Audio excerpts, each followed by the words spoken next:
ये कहानी काफी साल पुरानी है, जब भारत में राजा महाराजा राज करते थे। एक छोटे से गांव उदयपुर में एक गरीब शिकारी रघु रहता था।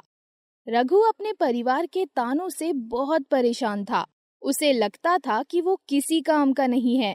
वो हमेशा इस उलझन में रहता था कि वो अपने परिवार की अपेक्षाओं पर खरा नहीं उतर पा रहा है। रघु उदयपुर के आदिवासी जमाती से था, जिनका मूल व्यवसाय शिकार करना था। रोज जंगल में जाकर शिकार करना और अपने परिवार का पेट भरना, ये उसका रोज का काम था। उसे और कोई चीजें भी नहीं आती थी जिससे वो पैसे कमा सके।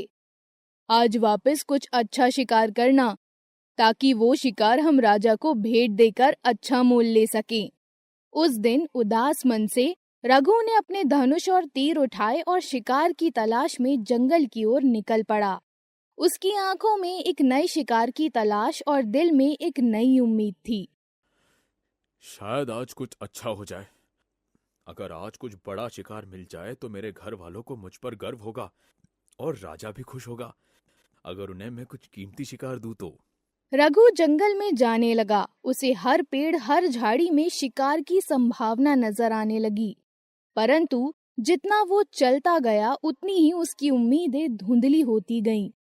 घंटों के बाद वो थक कर एक बड़े पेड़ के नीचे बैठ गया और सोचने लगा कि अब क्या करना चाहिए। क्या मेरा जीवन इसी तरह निराशा में बीतेगा? क्या मैं कभी अपने परिवार के लिए कुछ नहीं कर पाऊंगा? मुझे रुकना नहीं है। जंगल की गहराई में चलते चलते रघु एक नदी के पास पहुंचा। वो बहुत थका हुआ था और उसका प्यास से गला सूख रहा था।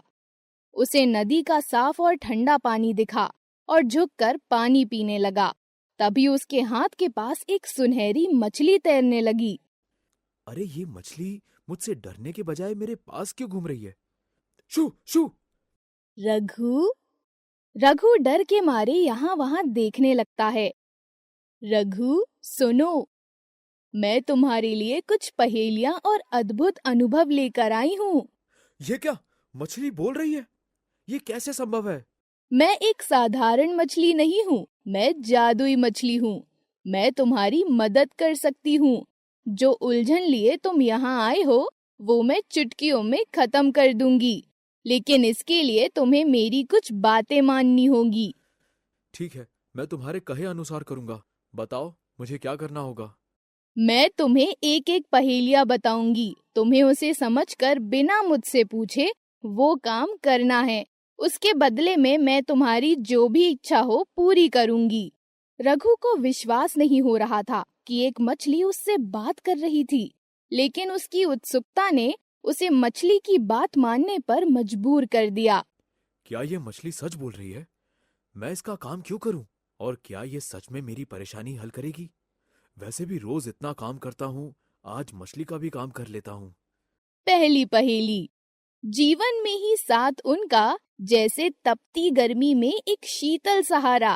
कुछ सहारा तू भी दे दे राह चलते मुसाफिरों को। रघु को कुछ समझ में नहीं आया। शुरुआत के कुछ समय वो सिर्फ इस विचार में सोचता रहा कि ये पहेली का जवाब क्या है, और अचानक से उसे ये सूझा। गर्मी में सहारा तो पेड़ देता है उसकी शीतल छाया से, और अगर मुझे भी किसी को ये सहारा देना है तो मुझे भी पेड़ लगाने होंगे। रघु तुरंत पेड़ों से फल तोड़कर उनके बीज को जमीन में लगाकर नदी का पानी उस पर डाल देता है और आशा करता है कि अभी ये छोटे से बीज मुसाफिरों को सहारा कैसे देंगे। रघु के इतना सोचते ही सारे बीजों का एक पेड़ में रूपांतरण हो जाता है। देखा, तुमने जो ये काम करते वक्त सोचा, वो ही हुआ। तुम्हारे लगाए हुए बीज पेड़ में बदलकर राह चलते मुसाफिरों को सहारा देंगे। ये तो जादू है। अगला काम क्या है? दूसरी पहेली। राज्य के सबसे महत्वपूर्ण किरदार पर ही बुरी पड़ी है छाया। मौत उसकी पक्की है अगर किसी भरोसे वाले ने कुछ मीठा खिलाया। रघु इस पहेली से बहुत विचार में पड़ जाता है। ये सबसे महत्वपूर्ण क्या होगा राज्य में? राजा! मतलब राजा की जान खतरे में है। कोई तो भरोसे वाला उन्हें धोखे से मारने वाला है। रघु दौड़ के राजा के राजमहल के पास जाता है। जाते वक्त उसके मन में बस एक ही इच्छा उमड़ रही थी कि किसी की राज्य में मौत ना हो जाए। दौड़कर रघु राजा के राज्य कक्ष में पहुंच जाता है, जहां राजा अपना पहला निवाला खाने ही वाला होता है। महाराज, उसे फेंक दीजिए। रघु अपने हाथ से राजा के हाथ से निवाला झटक देता है। गुस्ताख, सिपाहियों, इसे बंदी बना लो। महाराज, मैं तो आपकी यहाँ जान बचाने आया था। इस खाने में जहर है। क्या तुम सच कह रहे हो? हाँ महाराज, आपके भरोसे वाले की ये चाल है।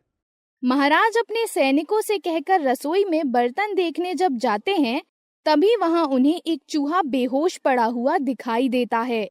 महाराज, सच में इस खाने में कुछ तो मिलाया गया था। हमने उस रसोई वाले को पकड़ा है। धन्यवाद नेक इंसान, तुम्हारे वजह से हमारी जान बच गई। अगर तुम्हें हमसे कुछ चाहिए तो पूछ लो, पर यह काम तो उस मछली की वजह से हुआ है। मैं इसका हकदार नहीं। यहाँ से निकल जाना ही ईमानदारी होगी। रघु अपने आप से कुछ खुसफुसा कर राजा को प्रणाम करके वहां से निकल जाता है। शायद मैंने कुछ पाने का अच्छा मौका गवा दिया है। मुझे उस मछली से ही मदद मांगनी होगी। रघु वापस वही नदी किनारे जाता है। इसमें एक अजीब चमत्कार हो रहा था। जैसे जैसे रघु मछली का काम करता गया, वैसे वैसे मछली का एक एक अंग इंसान जैसा होता गया। लेकिन पानी में होने की वजह से रघु को ये बदलाव दिखाई नहीं दिया। ए मछली, मैंने तो तुम्हारी सारी पहेलियां बुझा दी। अब मेरी सारी इच्छाएं पूरी कर। अरे रुको जरा, एक आखिरी पहेली तो बाकी ही रह गई। नहीं नहीं, अभी मैं थक चुका हूँ। बची हुई पहेलियां कल आकर सुलझाऊंगा। सोच लो रघु, कल आकर वापस फिर से नई 3 पहेलियां सुलझानी पड़ेगी। अभी अंधेरा भी होने वाला है। असल में इस पहेली को रात के अंधेरे में ही सुलझाया जा सकता है। आखिर तेरी यही इच्छा है तो कह दे तेरी आखिरी पहेली। तो सुनो, अंधेरा होते ही दिखे उसकी सुनहरी चमक, ढूंढ लेगा उसे तो मिल जाए तुझे रौनक। पर्यावरण का है उस जगह को ऐसा वरदान, देखने उसे चाहे कितने नादान। अब रात के अंधेरे में क्या ही दिखेगा? रात में वो चीजें दिखती हैं जो खुद से ही प्रज्वलित हो। रघु काफी समय तक इस पहेली को सुलझाने लगा। दिया तो नहीं? नहीं नहीं, अगर दिया होता तो पर्यावरण का वरदान क्या है उसके पास? काफी मुश्किल पहेली है। आधी रात तो जा चुकी है, अगर सूरज उग गया तो सारी की सारी मेहनत धरी रह जाएगी। रघु जंगल में यहाँ वहाँ ढूंढने लगा। काफी देर भी हो चुकी थी। ढूंढते ढूंढते वो खो गया कि उसके पास समय कम है। तभी उसे ये बात समझ आई। अरे, पर्यावरण की शुरुआत ही पानी से हुई है और इस जंगल में नदी से ही वो पानी आता है। मुझे इस नदी के उगम स्थान तक जाना होगा। रघु भागकर नदी के उगम स्थल को ढूंढता है और उसे वो जवाब आखिर मिल ही जाता है। अरे, इन्हें मैं कैसे भूल सकता हूँ? जुगनू, जो रात के अंधेरे में भी चमकते हैं। तभी वहां पर वो मछली भी आ जाती है। सही कहा, जुगनू ही है इस आखिरी पहेली का सही जवाब। एक बहुत बड़े प्रकाश के साथ मछली एक सुंदर देवता के रूप में प्रकट हो जाती है। तुम्हारा धन्यवाद रघु, अपने गलत कर्मों की वजह से मुझे एक ऋषि ने श्राप दिया था कि मैं एक मछली की तरह जीवन बिताऊंगा, और मेरा ये श्राप तभी अंत होगा जब कोई इंसान एक दिन में मेरी 3 पहेलियां बुझा सके। पर आखिर तुमने मुझे ही क्यों चुना? मैंने इससे पहले भी बहुत लोगों को ये पहेलियां सुनाई थी, पर या तो वो कामचोर निकलते थे या उन्हें पहेलियां समझ में ही नहीं आती थी। और आज तुमने सफलतापूर्वक ये तीनों पहेलियां सुलझाई हैं। तो मेरे इनाम के तौर पे मेरी सारी इच्छाएं पूरी होगी ना? हाँ, क्यों नहीं। बस खुद की किस्मत खुद के हाथ। पूरी होगी तेरी इच्छा, ये जब लाओगे तीनों पहेलियों को साथ। एक आखिरी पहेली सुनाकर वो देवता वहां से गायब हो गया। अरे रे, ये तो बिना कुछ इच्छा पूरी किए ही वापस गायब हो गए। रघु वापस उदास होकर घर चला जाता है। घर पर जाकर उसे पत्नी का भी बहुत बुरा भला सुनना पड़ता है। अगर किस्मत फूटी ही हो तो क्या ही बदलेगा।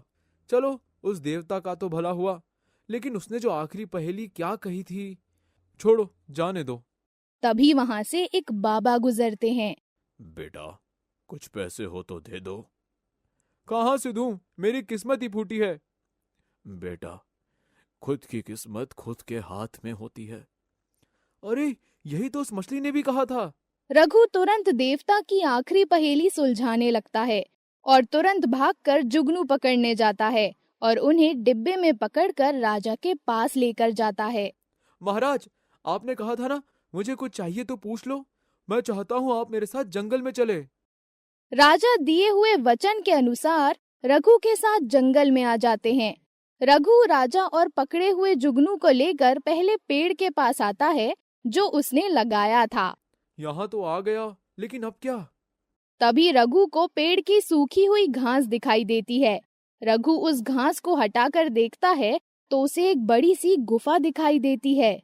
ये गुफा यहाँ कैसे? राजा और रघु दोनों गुफा के अंदर जाने लगते हैं, लेकिन तभी अंधेरे की वजह से कुछ भी दिखाई नहीं देता और रघु जुगनू के बर्तन को खोल देता है।